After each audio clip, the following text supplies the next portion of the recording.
Have you ever felt like someone is standing in the way of what you're meant to build, questioning every move you make?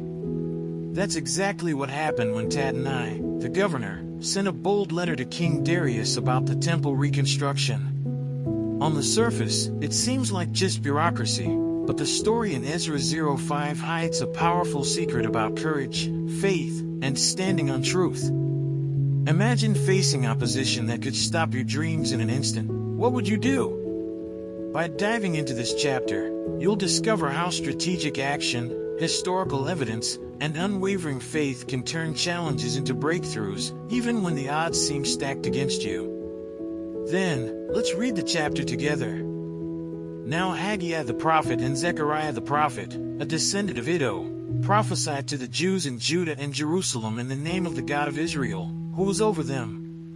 Then Zerubbabel son of Shealtiel and Joshua son of Jozadak set to work to rebuild the house of God in Jerusalem. And the prophets of God were with them, supporting them. At that time Tattenai, governor of Trans-Euphrates, and Shethar-Bozenai and their associates went to them and asked, "Who authorized you to rebuild this temple and to finish it?"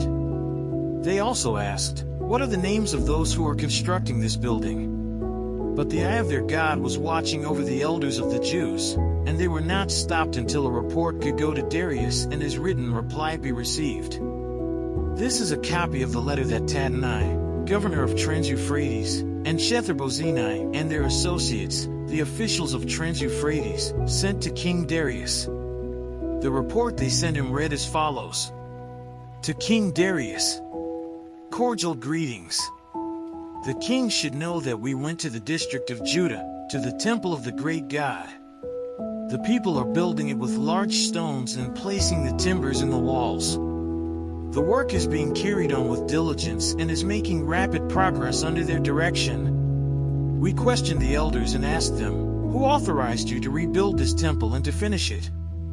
We also asked them their names, so that we could write down the names of their leaders for your information.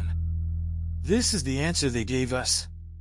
We are the servants of the God of heaven and earth, and we are rebuilding the temple that was built many years ago, one that a great king of Israel built and finished.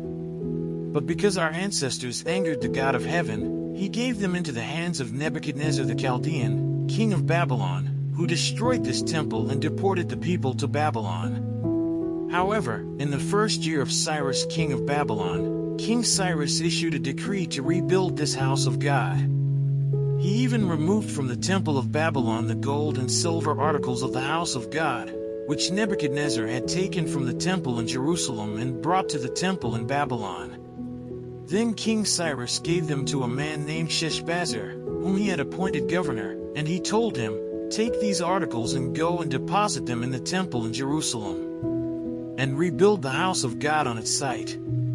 So the Sheshbazzar came and laid the foundations of the house of God in Jerusalem. From that day to the present it has been under construction but is not yet finished. Now if it pleases the king, let a search be made in the royal archives of Babylon to see if King Cyrus did in fact issue a decree to rebuild this house of God in Jerusalem. Then let the king send us his decision in this matter. Let's say a quick prayer to thank the Lord for his mercy.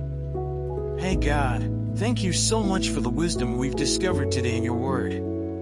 Thank you for showing us how to stand firm, trust in your guidance, and take action even when others question or challenge us. Please help us to apply these lessons in our everyday life, to be bold, wise, and patient in everything we do. Give us the courage to start what we've been hesitating on and the discernment to follow your ways. Keep us close, guide our steps, and remind us that you're always watching over us, even in the smallest things. Amen. Now that you've seen how the Jewish leaders faced scrutiny, leaned on history, and trusted divine oversight, ask yourself, are you letting fear or skepticism stop you from building what matters most? Could you, like them, gather your facts, stand firm in your purpose, and move forward despite opposition? Think about one area of your life, your career, relationships, or personal goals, where you can apply this lesson today. Don't just watch this video, take action, start that project, or speak that truth that's been on hold.